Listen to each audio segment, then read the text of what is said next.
ఇది ఆంధ్రజ్యోతి. ఇది ఆంధ్రజ్యోతి దినపత్రిక. ఈ పత్రిక ఇవాళ దేనిపైన దృష్టి పెట్టిందంటే రాజకీయ విమర్శలు, ఎలైట్ దృష్టి అంటే ఎలైట్ వర్గాలంటే అగ్రకులాల మీద దృష్టి పెట్టింది.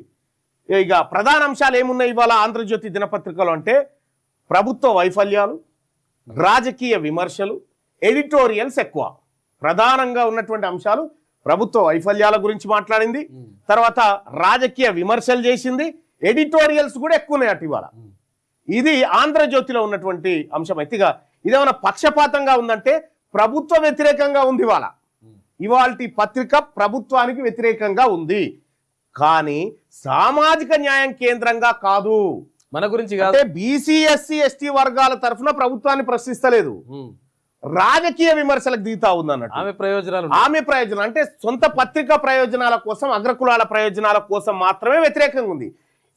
సామాజిక న్యాయ కేంద్రంగా లేదు. అంటే బీసీ ఎస్సీ ఎస్టీల తరఫున కాదు, ప్రభుత్వాన్ని విమర్శిస్తుంది. కానీ ఈ బీసీలకు అన్యాయం జరుగుతుంది, ఎస్సీలకు ఎస్టీలకు మైనార్టీలకు అన్యాయం జరుగుతుందని చెప్తలేదు.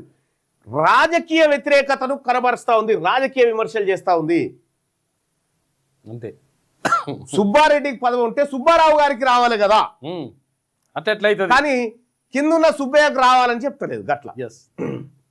ఇంకా విశ్లేషణ దీనిపైన చాట్ జీపీటీ విశ్లేషణ ఏం చేసిందంటే కుల ప్రస్తావన ఉంటే రాజకీయ లాభ నష్టాల కోణంలో మాత్రమే, కులాన్ని రాజకీయ లాభ నష్టాల కోసమే చూస్తా ఉందట ఆంధ్రజ్యోతి దినపత్రిక.